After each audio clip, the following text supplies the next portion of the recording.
Salut tout le monde. J'espère que vous allez bien ce soir. Je vais peut-être couper un peu les lumières qui sont juste au-dessus de moi. Ça fait un vieux reflet dégueulasse. On va allumer celle-là. Et normalement, ça devrait être un peu pas trop mal. On a un peu l'impression que j'ai très éclairé, mais ça devrait le faire. C'est le compenser le contre-jour. Ouais, j'étais tout rose parce que j'ai un gros panneau de LED en face qui était à fond dans le rose. Et donc, du coup, c'est un peu genre trop violent pour la caméra, qui est en plus beaucoup trop sensible. Un jour, je ferai mon propre profil de caméra, mais bon. Du coup, bonsoir à tous. Aujourd'hui, on continue la partie sur le petit gestionnaire d'événements, la petite base de données slash site d'événements qui peut y avoir autour de chez moi. Et donc, du coup, si vous vous rappelez, on a fait ça la semaine dernière et on a travaillé sur Zapier, Airtable et Tally pour les formulaires.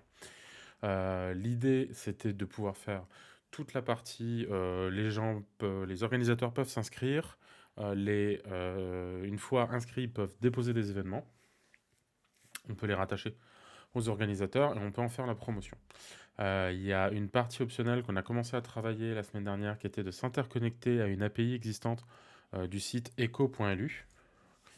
Je vais juste tout de suite basculer dessus. Plip. Hop. Et en fait, echo.lu, c'est une espèce d'agenda de trucs qui se trouvent dans la grande région. Donc l'idée, c'était de pousser du contenu directement là-dessus. Ils ont une API hop, qui est plutôt bien documentée, on va dire. Je m'attendais à pire. Le seul problème, c'est qu'il y a des trucs qui sont un peu chelous dans la façon dont on doit former les requêtes. Donc par exemple, quand on insère un événement, le lieu doit déjà exister dans leur base de données, ce qui n'est pas forcément le cas, et ils ne donnent pas de méthode pour pouvoir faire une recherche sur un lieu précis. Donc du coup, si par exemple, je vais insérer un événement qui se fait, je sais pas, aux rotondes, et que je vais d'abord vérifier, est-ce que les rotondes sont dans la base de données pour pouvoir utiliser le bon ID de la venue, j'ai aucun moyen de le faire, à part parcourir tous les établissements qu'il peut y avoir à Luxembourgville. Donc c'est un peu turbo chiant. Donc pour le moment, j'ai mis ça de côté et j'ai gentiment envoyé un petit mail aux organisateurs pour savoir s'il n'y aurait pas moyen d'avoir ça de manière un peu mieux. Et je me suis aussi rendu compte qu'ils publiaient en fait, qu'ils avaient publié cette API-là sur le portail Open Data. Alors c'est un petit peu rigolo parce que ils ont publié ça sur le portail Open Data, mais les données sont pas ouvertes. Bon, c'était un peu. Je crois que d'ailleurs, agence luxembourgeoise d'action culturelle. D'ailleurs, ils se sont fait un petit peu taper sur les doigts. Enfin, il y en a qui leur ont dit mais dis donc, comment ça se fait que tu postes des trucs en mode c'est open data alors qu'en fait ça allait pas parce que ta licence elle dit c'est que à nous. Alors, bon, l'API n'a pas été mis à jour. J'ai laissé un petit message ici à destination des gens et il y a notre ami Guillaume Richard que, que certains reconnaîtront qui avait justement laissé un gentil petit message en leur disant alors c'est super cool de faire des données ouvertes, enfin de poster vos trucs sur plateforme de données ouvertes, mais ça serait cool que les données soient effectivement ouvertes. Bref, donc ça pour le moment j'ai mis de côté et j'ai pu retravailler un petit peu mes apps. Et donc du coup je voulais vous montrer un petit peu ce que j'avais fait de ce côté-là parce qu'il y a des trucs, je pense, qui peuvent être un peu intéressants. Le premier zap que j'ai eu le temps de retravailler, c'est toute la partie organisateur. C'est-à-dire que si vous vous rappelez, les organisateurs, ils peuvent ici, via ce petit formulaire-là, ils peuvent ajouter des informations les concernant. J'ai splitté le formulaire en plusieurs éléments. Je leur demande d'abord les informations de base et leur logo. Alors, il faut que j'aille le tester à travers ici pour pouvoir vous le montrer. Donc, je leur demande où est-ce qu'ils sont basés, leur logo. Ensuite, je leur demande tous leurs moyens de contact s'ils en ont. C'est optionnel à part l'adresse mail parce que j'en ai besoin. Et ensuite, s'ils me donnent une page Facebook, à ce moment-là, j'ai une condition ici que j'ai codée qui me permet d'aller afficher ce bloc-là en plus pour leur dire est-ce que vous voulez qu'on récupère automatiquement les événements de page Facebook. Et si ils sont à Luxembourg, donc si le country sélectionné est Luxembourg, à ce moment-là, je leur demande: Hey, est-ce que vous avez une clé d'API deco.lu? L'avantage de ça, c'est que plutôt que d'insérer moi tous les événements avec ma clé API et que tout soit listé comme moi en étant l'organisateur, bah là, si les gens me donnent leur clé API, ou une clé qui génère juste pour ça d'ailleurs, à ce moment-là, je peux poster directement sur leur compte. Ça, c'est plutôt cool. Une fois que tout ça est rempli et qu'il me l'envoie, ça tombe dans un Airtable qui alimente sa table ici. La table ici, elle a 2-3, donc elle a les champs qu'on avait vus la dernière fois, et puis j'avais fait un test avec eux, API égale 9. Mais en tout cas, j'ai aussi plein de champs, comme j'avais dit, qui sont purement pour de la visualisation, pour faire d'autres choses. Donc qui ne sont pas des données qui sont insérées dans la base, mais qui sont construites à partir d'autres champs. Une fois que j'insère un enregistrement là-dedans, j'ai mon zap ici qui est trigué et qui va faire quelques petites choses. La première, c'est qu'il va checker déjà, est-ce que j'ai bien une adresse mail. Si j'ai bien une adresse mail, à ce moment-là, j'envoie une petite notification qui dit « Eh, salut, c'est trop sympa de nous avoir rejoints. Voici ton org ID. » Et l'org ID, ça va leur permettre d'insérer ensuite des événements qui sont rattachés automatiquement à eux. Ensuite, si j'ai une image qui correspond, qui a été uploadée, donc un logo, à ce moment-là, je fais un post sur une page Facebook que j'avais créée à l'époque exprès pour ça, en disant, bah voilà, il y a un nouvel organisateur, je fais un peu la promo de son site, etc. Et je mets son nom. Et moi, je m'envoie une push notification grâce au service Pushbullet, qui est gratuit, contrairement à Pusher hein, que je peux utiliser sur d'autres apps, mais qui lui est payant. Et je m'envoie une notification avec les infos, comme ça moi je sais que j'ai une nouvelle personne qui est inscrite.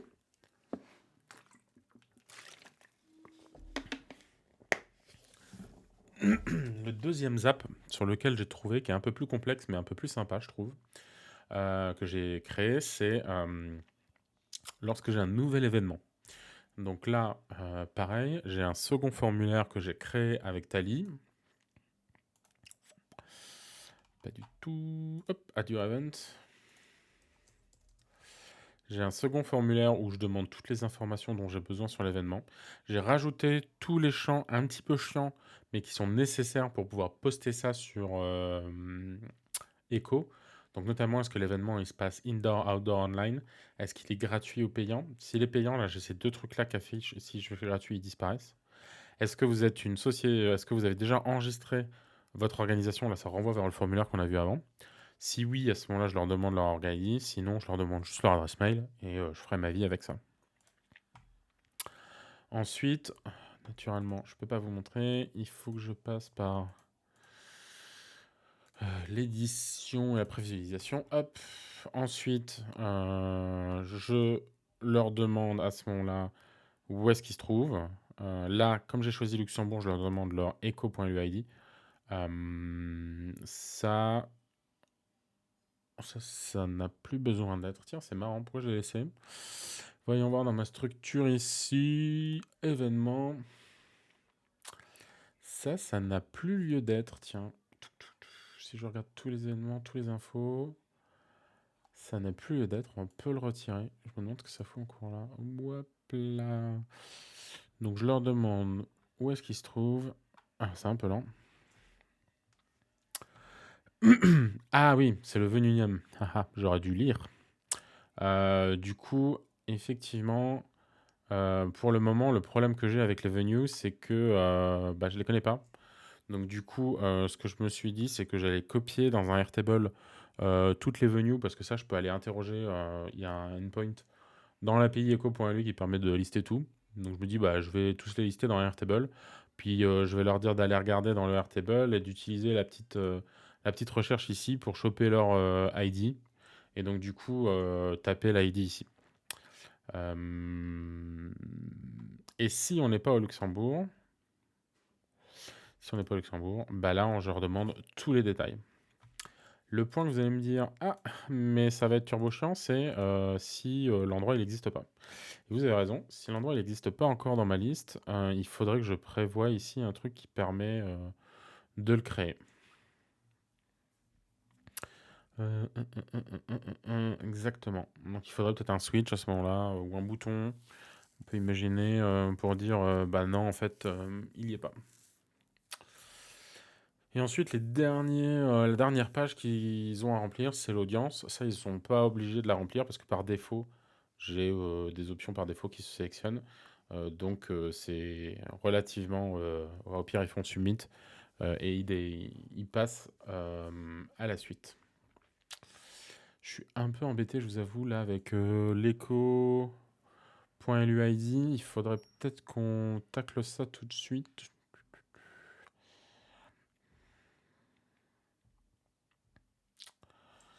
Euh,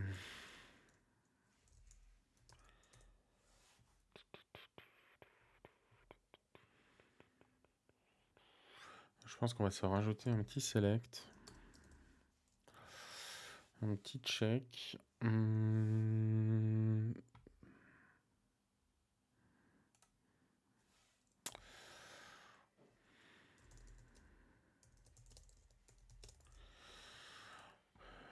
Voilà. Et là, du coup, si je check le truc, ce qu'on va faire, c'est qu'on va virer le echo LUID et afficher tout le truc. Donc là, on va se rajouter une condition qui sera un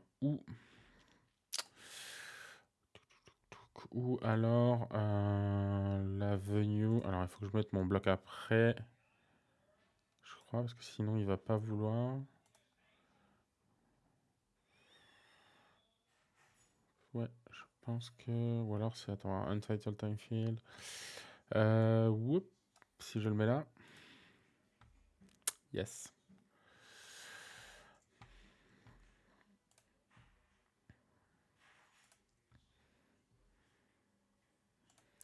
Et là, on peut checker ce que ça donne. Ça ne marche pas. Ah oui. Ça ne marche pas du tout. Et si je fais ça, est-ce que c'est mieux? Alors, je passe juste ça en mode démo. Il ne se passe rien. Oh oui, j'adore. Alors, pourquoi il ne se passe rien?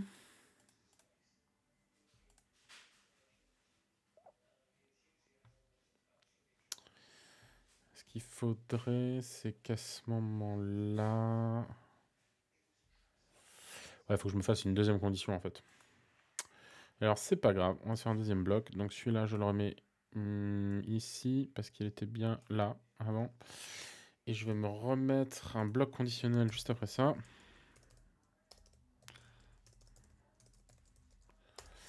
Hop, et donc si à ce moment-là je choisis ça, ce que je veux faire c'est cacher echo.lu.id parce que ça m'intéresse pas.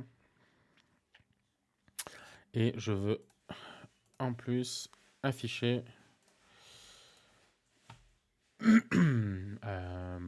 tout ça.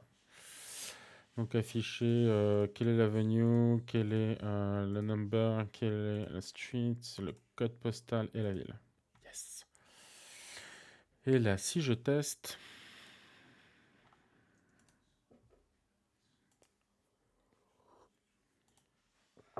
Wouhou, ça fonctionne. Du coup, on est plutôt bon de ce côté-là. Je sais pas si vous faites spammer dans le chat aussi par Bodyguard App, mais c'est un peu chiant. Je pense que je vais virer ce truc. C'est un bot qui était censé m'aider sur le channel, mais en fait, il n'arrive plus à se rendre compte qu'il est mode sur le channel, donc il fait n'importe quoi.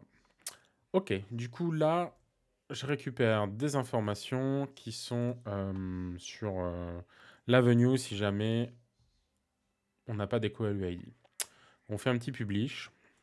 Et donc, du coup, tous les enregistrements vont se retrouver ici, soit avec un ID quelque part, je ne sais pas. Est-ce que je l'ai bougé? Je ne sais plus.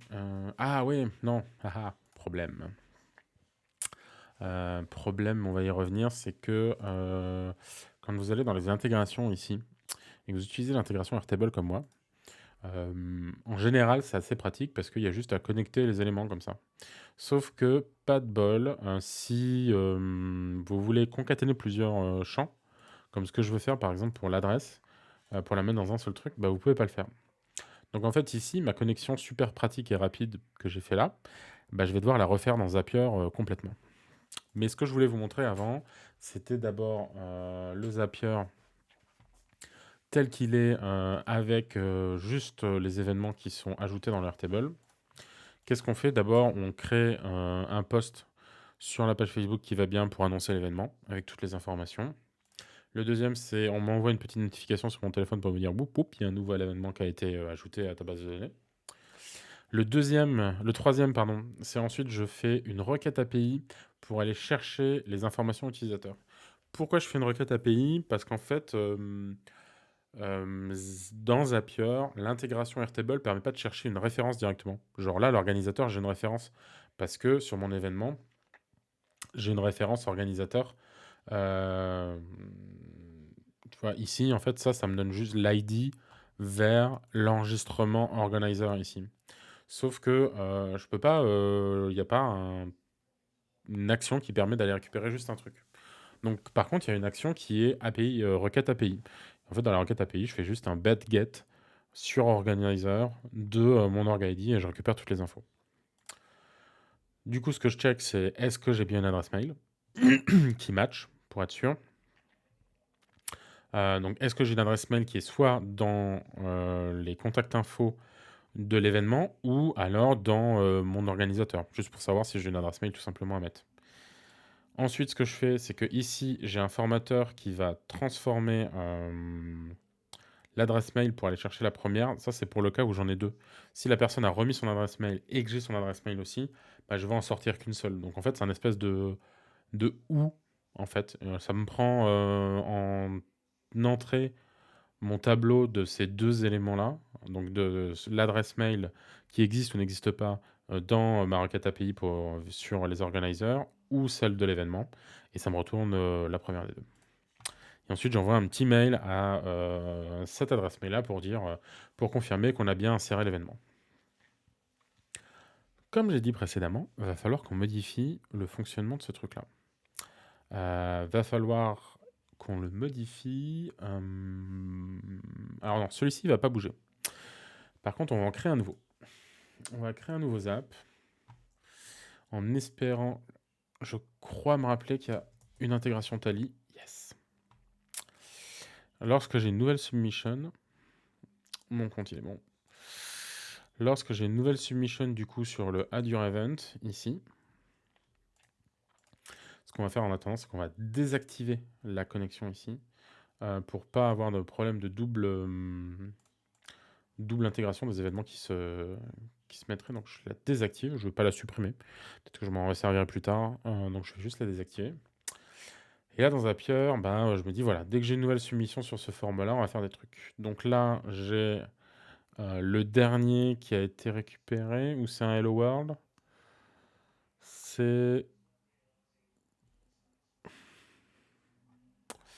a l'air d'être un Hello World super chelou.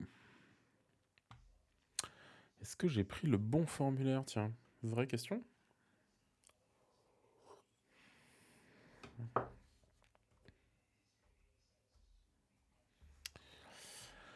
J'ai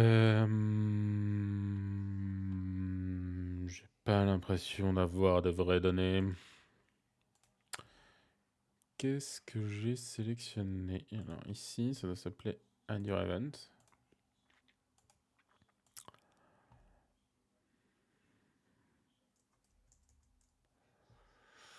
C'est bien celui-là. C'est un peu chelou du coup qui me donne toutes les questions là sans les mapper à quoi que ce soit. Ouah, comment c'est trop chiant. Ok, donc ça en fait c'est... Ah, c'est l'angoisse. Qu'est-ce que c'est que toutes ces questions? True, false, true, false.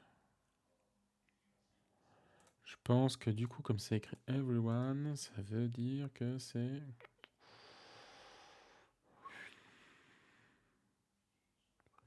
Là, je rechoppe le everyone. Là, après, je dois choper le other, normalement. Ah, je pense que là, en fait, c'est à chaque fois ça. Ouais, voilà. Ça, c'est le résultat. Et ça, c'est le true false de chaque élément ici. Très bien. Ça va être intéressant. Ça va être intéressant. Mais ok. Donc du coup, je reçois tous mes éléments et je vais devoir les insérer dans l'Airtable, mais en faisant des trucs entre-temps. Donc du coup, ici, j'aurai a priori un Airtable où je vais faire une création de record sur mon Airtable perso, sur ma base event, dans la table event, groundbreaking.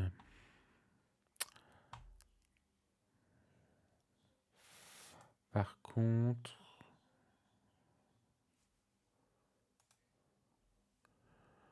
pourquoi on me demande pas ce que je veux mettre dedans? Parce que du coup, ça me fait une jolie erreur. Alors, est-ce que c'est parce que j'ai bleu mon anti-pub qui tourne quand je me balade sur Zapier? Mais oui! Oh, c'était pour ça. Ok, très bien. Du coup, au niveau de dièse, je mets rien, c'est une formule, on n'y touche pas. Le nom de l'événement, ça, c'est assez facile, c'est le nom de l'événement aussi, donc du coup, je peux aller le choper. Alors, c'est pas du tout dans le bon sens, c'est ça qu'on aime.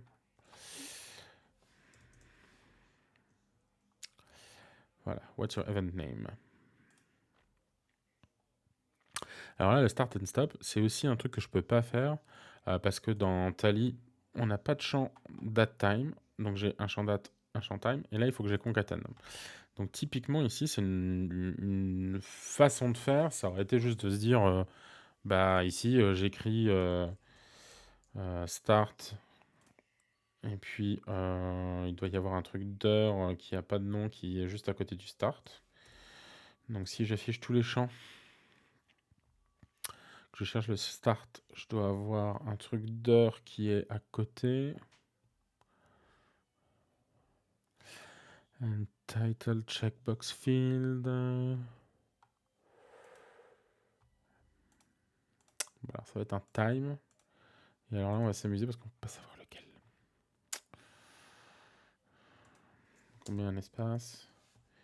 On met un time. Et là, on ne sait pas. On va prendre le premier. Le problème, c'est que je fais ça. Pardon. C'est que c'est pas du tout le format attendu par Airtable. Airtable, ils attendent un format datetime au format ISO. Donc du coup, ça va pas passer. Ce qu'il faut qu'on fasse, on a de la chance, c'est que Zapier vient avec un formateur de datetime où on va pouvoir créer une date à partir d'un texte.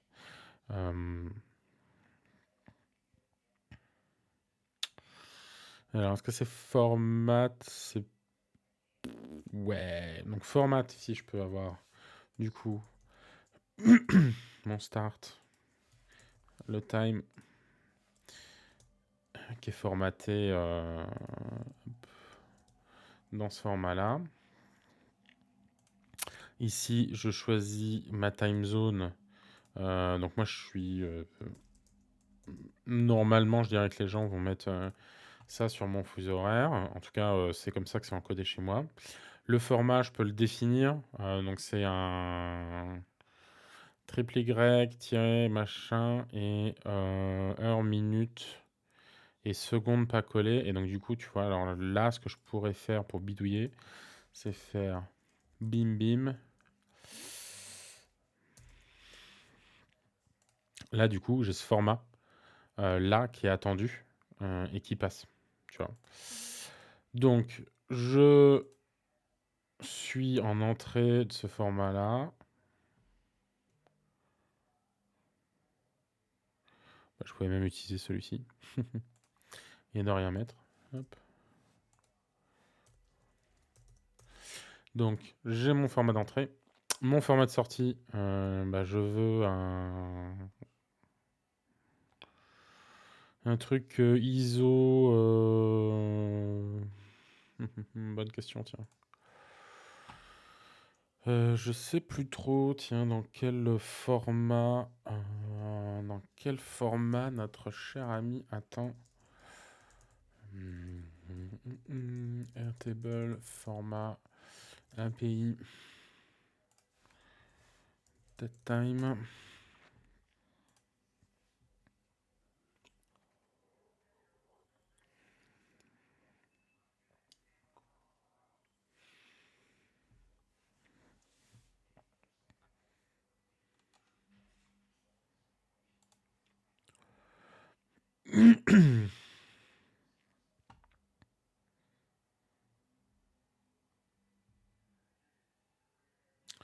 Alors on dirait qu'il essaie de faire ça comme il peut. Ce qui moi m'arrange. Mais je vois quand même dans les trucs API que ça passe le format avec le T là qu'on a vu juste avant. Donc du coup, je pourrais soit réutiliser ce truc-là ici, dire je veux ce format-là. Je le veux toujours pour Europe, pour Luxembourg. Hop. Mais en fait, on peut complètement le concaténer comme des ports, je dirais, pour le besoin qu'on a pour le moment. Donc, je vais juste tester l'action là, voir si elle fonctionne bien. Si elle fonctionne bien, je vais me la garder de côté. Ça me génère un truc correct. Je vais quand même la garder pour le moment. Si j'ai besoin de refaire un date time formatting après, ça sera bien de l'avoir sous le bras. Donc du coup, en attendant, on s'est dit, on peut complètement mettre un start et l'écrire. Bon, après, je peux aller juste chercher mon output là qui est tout aussi valide. Hop. Alors, c'est pas du tout pour là, c'est pour ici. Hop. Après, on a le venue et adresse, qui est aussi un point qu'on avait dit sur lequel il faut qu'on fasse du formatage. Et donc, du coup, là, on revient à créer un nouveau formateur ici, sauf que cette fois-ci, ce sera un formateur de type texte, où on va juste faire de la concaténation. Et en fait, encore une fois, je dis n'importe quoi. Désolé, cher public. Je peux directement ici concaténer tous mes éléments.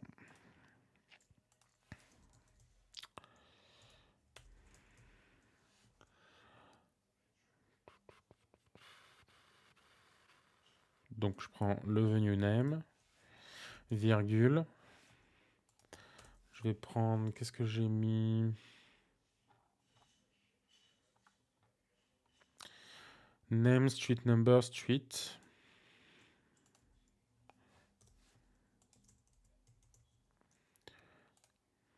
Espace, street, virgule, zip, espace, city. Et là, j'ai mon adresse formatée comme dans mon Airtable. Ici, vous voyez, un peu tous ces trucs-là. J'ai mon adresse qui est formatée correctement. Ensuite, description de l'événement. Ça, c'est simple. C'est un champ qu'on va aller rechoper ici directement. La description sans rien toucher. Ici, l'email, on va aller insérer l'email tel qu'il a été donné. La photo, la photo, c'est peut-être un truc tricky, sauf si je récupère une URL. On va voir ça tout de suite. Flyer, yes. Je récupère bien une URL. Je la mets directement. Normalement, je pense que Zapier devrait convertir le truc et m'importer l'URL. On va voir. La date de fin, là du coup, il faudrait qu'on se refasse un formateur. Allez, pour le plaisir, on va dupliquer le formateur ici. On va aller chercher la date de fin.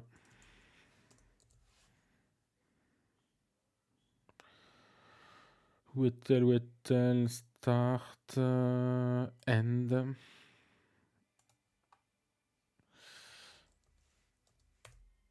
Voilà.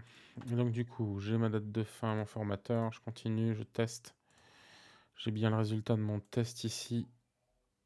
Qui tourne, qui me donne une date de fin. Tiens, attends.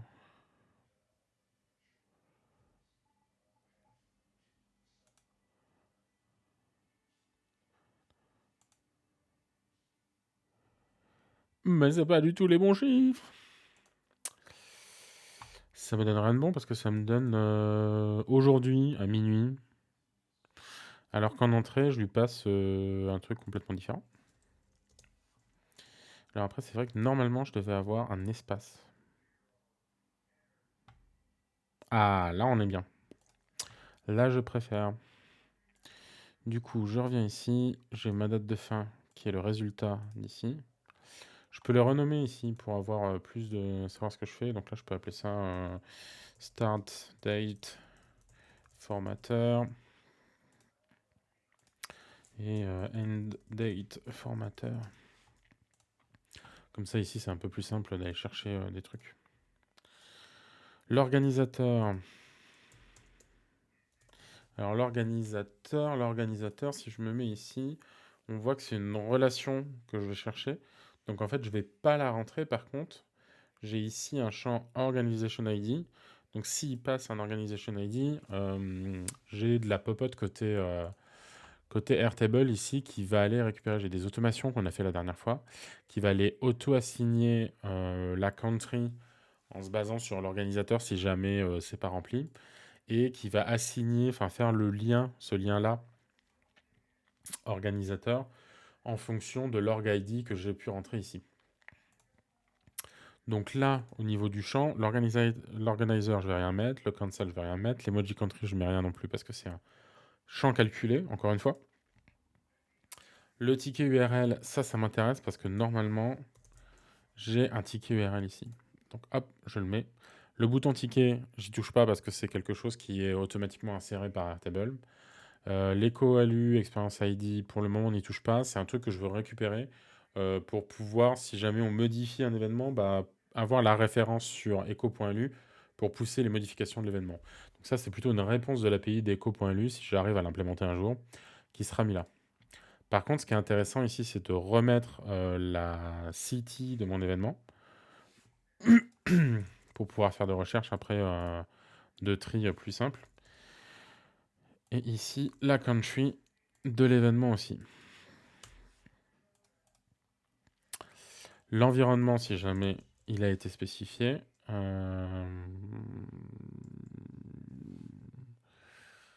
pense que c'est ça. Voilà. Le prix. Je sais même pas.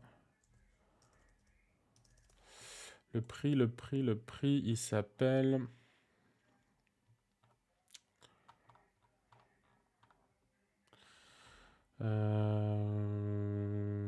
Your tickets are starting at.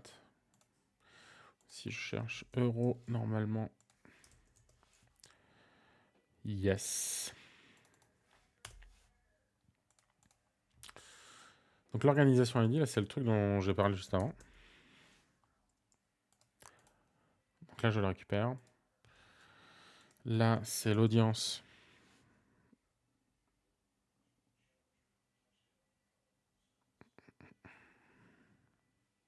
Voilà, le bon champ pour récupérer le truc. Ça, c'est le type. Alors, le type, ça correspond à quoi ici? Si c'est un festival ou quoi? Ça, je crois que je le demande pas encore. C'est pas un truc que j'ai implémenté et j'ai une valeur par défaut, je pense.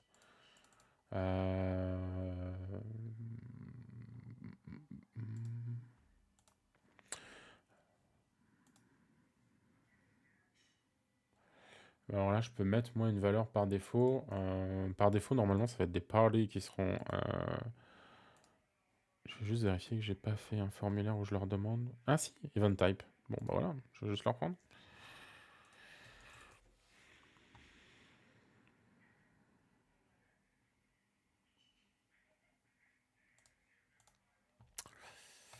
Et voilà. Et là, du coup, je reteste mon action. Ça va pousser dans mon Airtable un nouveau record. Alors, est-ce qu'il est dans les futures? même pas fait gaffe comment s'appelle l'event. L'événement s'appelle exemple, bah bien sûr. Alors, on a bien un événement exemple qui a été créé, qui a les bonnes dates, qui a les bonnes adresses, le bon fichier, la bonne URL, les... Alors là, j'ai pas l'org qui a été sélectionné parce que du coup, pour la référence qui m'a passé, j'ai rien. Mais sinon, tout le reste est bien inséré. Donc ça, c'est plutôt une bonne nouvelle. Ça veut dire que tout fonctionne de ce côté-là et que j'ai pu faire mon formatting comme je voulais.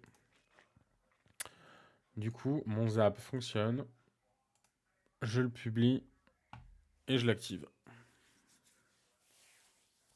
Et là, en fait, les apps vont un peu se cascader finalement. Je vais juste lui donner un nom. Insert new event to Airtable. Là, le truc, c'est que ça va se cascader parce qu'en fait, ce zap-là, en ayant inséré des événements dans l'Airtable, va trigger ce zap-là qui est d'aller faire des trucs lorsque j'ai un nouvel event. On est plutôt pas mal, je trouve. Maintenant, juste pour vous montrer un peu à quoi ça ressemble, ce sur quoi j'avais bossé pour mettre les infos dans echo.lu. Donc j'avais encore une fois un trigger, il y a un nouvel événement. Rien de très compliqué. J'avais un filtre ici pour voir si j'avais tous les éléments nécessaires par echo.lu. Parce qu'en fait, le truc, c'est que je ne m'empêche pas, moi, peut-être d'aller insérer directement dans la table des événements sans passer par le formulaire. Donc peut-être j'ai pas mis tout ce qu'il faut. Donc du coup, je check juste, est-ce que j'ai tout? Si j'ai tout, je continue, sinon je m'arrête. Si j'ai tout, je fais une requête API pour récupérer les informations de l'organisation. Ça, c'est ce qu'on avait vu tout à l'heure. Si j'ai bien une clé API, donc là j'ai encore un filtre où je vais m'arrêter si j'ai pas de clé API, bah à ce moment-là je continue pas. Ok, il faut juste que je lui valide ça, sinon il va m'embêter. Voilà. Si j'ai bien une clé API, alors à ce moment-là je continue. Et là, il y a un truc un peu nouveau qu'on n'avait pas vu la dernière fois, c'est que je fais appel à ChatGPT. Pourquoi je fais appel à ChatGPT? Parce que je vais vouloir lui demander, alors là j'ai un prompt qui est vraiment tout basique, qui est en prenant, en gros je lui dis, bah, génère-moi 10 mots-clés que je pourrais utiliser sur les médias sociaux pour un événement LGBTQ pour lequel on a cette description. Je suis un peu triste de ne pas pouvoir utiliser GPT-4 encore. J'ai juste accès à travers l'intégration là à GPT 3.5, la version Turbo 03.01, qui est très bien. Il n'y a pas de souci. Mais bon, c'est dommage. Et puis j'ai pas trop modifié le reste. Je lui ai pas donné des memory keys pour se rappeler une conversation. Je l'ai pas donné des noms en particulier ou quoi. Ça, j'en ai pas l'utilité tout de suite. Et donc là, par exemple, bah, quand je lui passe un événement, il va me générer voilà, 10 mots-clés. Ces mots-clés-là, ensuite, parce que du coup, je récupère là, c'est une conversation. C'est un peu chiant. Il n'y a que ça, actuellement, avec Zapier en tout intégré. Mais en vrai, comme on a accès à faire des calls API, je pourrais directement aller attaquer l'API, même du coup de GPT-4, pour récupérer les mots-clés. Mais bon, c'est pas grave. Je récupère donc mes mots-clés ici de ChatGPT et comme c'est une conversation et que c'est un petit peu ordonné, bah, je vais devoir passer par des étapes de conversion. Et là, en gros, l'étape, c'est d'aller prendre sa réponse. J'ai fait une expression régulière. Bon, elle est toute simple, mais c'est quand même un petit peu l'angoisse, les expressions régulières, toujours. Et en gros, cette expression régulière-là, elle me permet d'aller construire un tableau avec tous les mots-clés qui sont petit 1 truc, à la ligne petit 2 truc, etc. Bah là, en fait, je fais juste une ligne, je capture tous les mots-clés, je fais un tableau. Et ensuite, j'exploite. Alors là, c'est un peu un avantage de Zapier, c'est qu'en créant le tableau, il me fait une version de texte séparée par des virgules aussi automatiquement, tout seul comme un grand. Donc ça, c'est plutôt cool, donc j'en profite et je l'utilise tel quel. Et là, j'avais prévu tout mon petit post echo.lu où j'avais été dire bah, je fais une custom request parce que par défaut, Zapier il vous donne la possibilité d'avoir soit des posts, des get qui leur donnent, ou même des puts, mais qui leur donnent un peu tout seul. Par contre, vous pouvez pas écrire de JSON à passer. C'est très clé valeur un peu classique. Donc du coup, ce que j'ai fait, c'est que j'ai fait une custom request qui, elle, a exactement les mêmes champs que ce que vous pourriez faire en faisant un post ou un get, sauf que là, je choisis ma méthode ici, qui est un post. Et en fait, dans mes datas, là, je peux passer un objet comme je veux. Et donc, j'ai écrit mon objet JSON par rapport à la doc API qui a été fournie ici. En fait, j'ai juste été, bah voilà, je veux publier donc, ce qu'il appelle une nouvelle expérience. Je veux créer une expérience. Je dois passer un create experience request. Et là, on voit voilà, tout le JSON. Bah, je l'ai juste copié-collé. Et puis, j'ai mis les éléments que j'avais sous la main. Donc du coup, bah, pour mon titre, j'ai mis mon titre. Pour les images, j'ai mis l'URL. J'ai mis... alors, il faut absolument mettre tous les champs là. Donc le copyright, je remets l'organisation. Pour le alt, je dis bah, flyer de l'event, je mets un alt basique. C'est très mal. Ne faites pas ça. Mais en vrai, l'organisateur pourra toujours le modifier après. Là, du coup, j'avais pas mon purchase link. Maintenant, je l'ai. Ouais, maintenant je l'ai dans ma structure. Alors, je sais pas si je vais faire ça et que je vais faire... Non. Ah! Que je vais chercher. Si je vais chercher un nouveau record maintenant, est-ce que je vais avoir tous les trucs que je veux?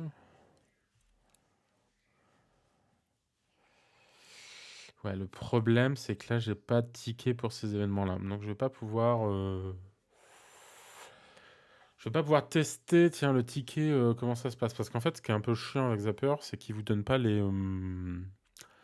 S'il y a des trucs qui sont vides, vous les récupérez pas. Donc là, typiquement, tu vois, j'ai un trigger sur des données de mon Airtable. Bah, si dans mon Airtable, j'ai pas ici un prix ou un ticket URL, j'aurai pas de champ vide que je pourrais exploiter. J'aurai juste rien. Ce qui fait que ici, pour le moment, pour les raisons de mon test, j'ai dû mettre des champs en dur. Mais là, l'idée, c'est qu'au prochain événement que je vais créer moi directement dedans, bah, je m'arrangerai pour avoir aussi un ticket. Et du coup, je mettrai l'événement ici. Je vais récupérer le truc du ticket, quoi. Donc là, j'avais les dates. J'avais mes tags ici générés par ChatGPT qu'on retrouve là. Euh, et, euh, et voilà. Le truc, alors je l'ai testé, ça fonctionne super bien. Bon là j'avais pas mis la clé API 9, j'avais mis une clé API que j'avais générée de mon côté. Ça fonctionne super bien, sauf qu'effectivement je dois mettre pas mal de choses en dur, notamment là sur la venue. Et en fait cet identifiant là de venue, je peux pas comme je disais, je peux pas le déduire parce qu'ils ont pas au niveau de leur doc API un truc qui te permet de dire bah voilà, c'est tel titre de venue, c'est tel nom de venue, fais-moi une recherche dans ta base et retourne-moi un élément. Donc pour le moment, je peux pas aller insérer des trucs. Ce que je leur ai proposé dans le mail que je leur ai envoyé, c'est de dire bah soit vous avez une mécanique de votre côté où moi je peux juste tout le temps essayer de créer une nouvelle venue et si elle existe déjà, vous me retournez l'ID en guise de réponse de création. Ce qui doit pas être super efficace, je pense. Enfin, à mon avis, ils n'ont pas de mécanisme comme ça qui va essayer de faire du guess sur un truc qui existe déjà. Soit il faut juste nous fournir un truc pour pouvoir faire une recherche d'un nom, quoi. Ça me semble assez logique. Et en plus, eux, sur leur site, c'est ce qu'ils font. Donc j'imagine qu'il y a une API pas documentée, ou alors qu'ils chargent genre un JSON avec tout. Et en fait, c'est un peu ce que j'imaginais devoir faire pour ici, mais que j'aimerais ne pas devoir faire. Surtout que je devrais faire un truc qui se synchronise tous les X temps, quoi. Comme il nous reste un petit quart d'heure, on va peut-être pouvoir faire ça, si vous voulez. Donc là, ce zap-là, il n'est pas publié pour le moment, parce qu'il ne peut pas tourner. Mais on peut se faire un zap qu'on va appeler synchro venue base avec echo.lu. On va avoir un schedule, parce que je veux faire tourner cette tâche-là. Allez, tous les jours. Allez, on est fou. Une fois par jour. Tous les jours, même les week-ends, à minuit. Je vais aller... on s'en fout de la journée.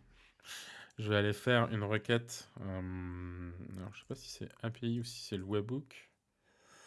Ouais, c'est le webhook. Hop. Je vais aller faire une requête get. Alors là, si on regarde bien, l'API est assez simple pour aller récupérer des venues. C'est un bet get sur la liste des venues. Je vais juste regarder. J'avais sauvegardé ce truc-là. Hop, echo.io, untitled.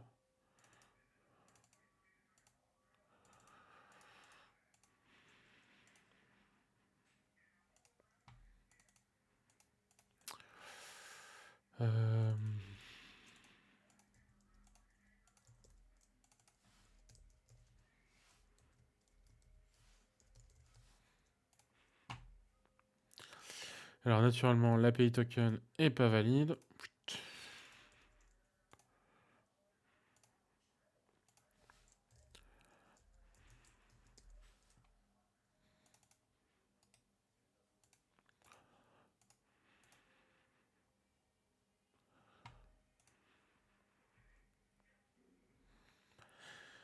Et là, je récupère toutes les venues. C'est magnifique. Donc là, mon objet de réponse, c'est genre, fait 3 mégas, 27. Et j'ai toutes les venues. Donc faisons ça. Ici, donc je vais faire juste un get, comme on a dit, vu que c'est une requête simple. Mon URL, c'est les venues. En paramètres, je dois passer, c'est dans Hopscotch. Je dois passer un API key, qui est ici dans les headers, pour l'authentification. C'est comme ça qu'ils le font. Je passe mon API key, je récupère du JSON et c'est bon. Hop, j'envoie ma requête, je teste. J'espère que ça va pas être trop gros pour Zapier, parce que c'est quand même plus de 30 mégas, donc c'est pas un petit morceau. Ça prend un peu de temps, je crains. Je ne sais pas ce qui s'est passé. Je crois que j'ai time out le truc.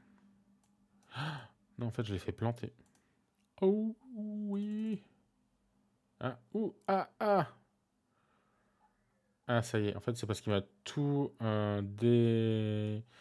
Waouh, ok. Donc ça marche, il m'a tout décompressé. Donc il était en train de galérer à me créer la structure du JSON ici. Et du coup, ce que je vais faire, c'est que je vais aller pour chacun. Donc il me faudra une espèce de loop, j'imagine. Looping. Ça m'a l'air pas mal, looping, c'est la première fois que j'utilise. Créer un loop pour des items en line. Ça m'a l'air pas mal. La value to loop. On va appeler ça un event. Et je dirais que je vais aller récupérer...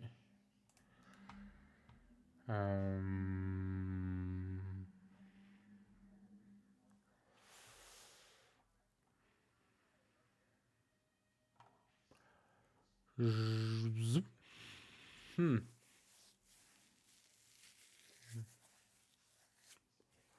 peux pas louper sur l'objet que je reçois. Parce qu'en fait, il me fait plein de tableaux. Joie. Joie, joie, joie. Comment faire, comment faire, comment faire.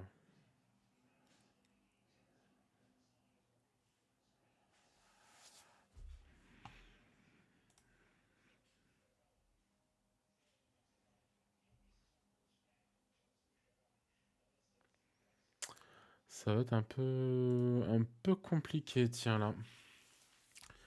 Est-ce qu'on a des recos de la part de Zapier sur comment on crée des loops correctement? Ouais, là j'ai des items, mais en vrai, j'ai pas des items en sortie de ça. C'est un JSON.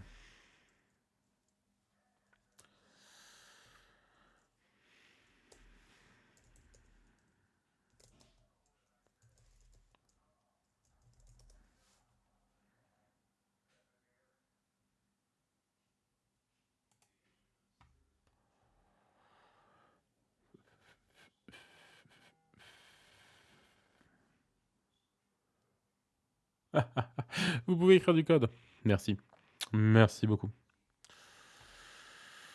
Pour un truc no code, nous dire bah, vous pouvez écrire du code, c'est toujours le truc qui me fait sourire doucement.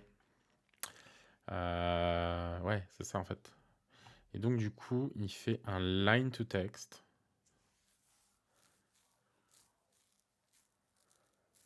Parce que pour bien pouvoir utiliser des outils no code, il ne faut pas savoir coder. Je dirais que tu as besoin d'avoir certaines bases, du genre, tu as besoin de savoir un peu ce que tu veux vouloir chercher comme structure, en fait. Tu vois, typiquement, te dire, bah tiens, je vais faire une boucle. Là, en fait, c'est parce que j'ai un tableau, donc il faut que je le passe, ou des trucs comme ça. Donc, dans un sens, tu peux dire, il faut savoir coder, ou du moins avoir des bases d'algorithmie, je vais dire. Pas savoir coder, mais des bases d'algorithmie, ça peut être pas mal. Euh, mais très vite, dans la plupart des outils que j'ai pu essayer, tu te retrouves à... Si tu sais coder, tu te dis, ah mais en fait, ce truc-là, plutôt que de faire 20 steps dans mon Zapier, je peux le faire en une, qui est une step code, et où j'écris un tout petit bout de code. Et en fait, du coup, je pense que Zapier reste quand même un truc pertinent pour des gens qui savent développer, mais qui n'ont pas envie de, tu vois, développer toute une application, mais juste de développer un petit bout. Ça ne les dérange pas de développer un petit bout par-ci par-là, euh, mais en allant plus vite et en ne devant pas développer tout ton programme.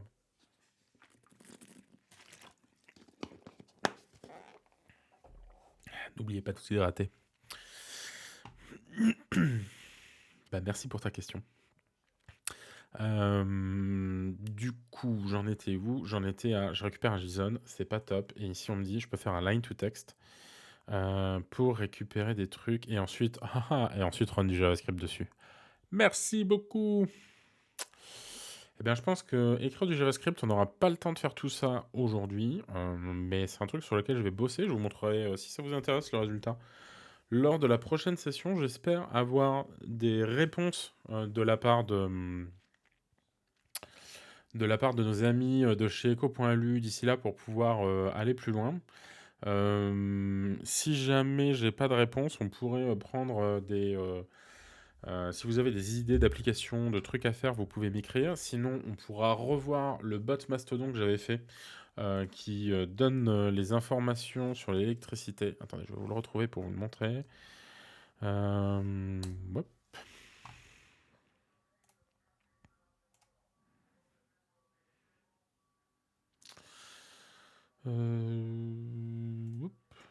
Voilà, j'avais fait ce magnifique...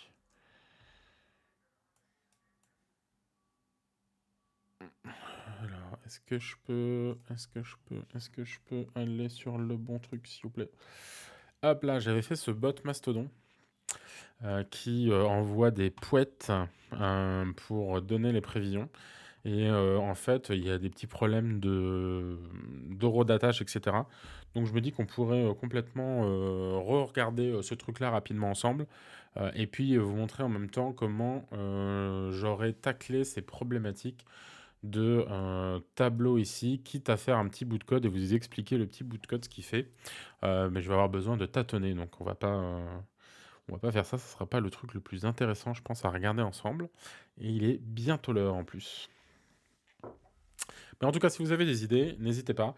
J'ai aussi une application mobile pour gérer vos petites plantes chez vous, qui a besoin d'être revu et remis au goût du jour parce que l'outil no-code qui s'appelle Glide, que j'utilisais pour faire ça, a bien évolué. Et donc, du coup, il y a il y a de grandes chances qu'il faille revoir le code que j'ai fait, car il doit plus fonctionner complètement.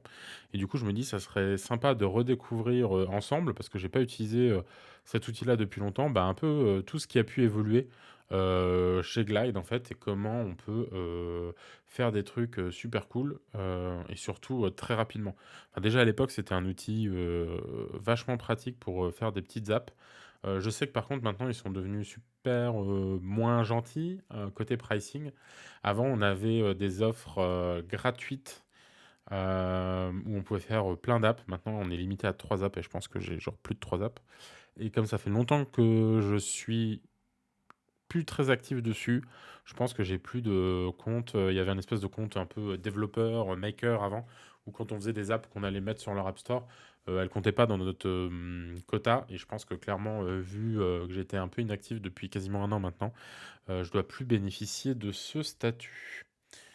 Euh, En tout cas, j'espère que ça vous a plu. Je vous donne rendez-vous la semaine prochaine, toujours à 19 h. On va essayer de reprendre, de garder ce créneau-là autant que possible. Je vais mettre la session d'aujourd'hui sur le feedback, donc vous allez pouvoir scanner ce QR code et puis dans quelques instants, dès que j'aurai activé la session d'aujourd'hui, vous allez pouvoir me faire un petit feedback et je vous souhaite une agréable soirée.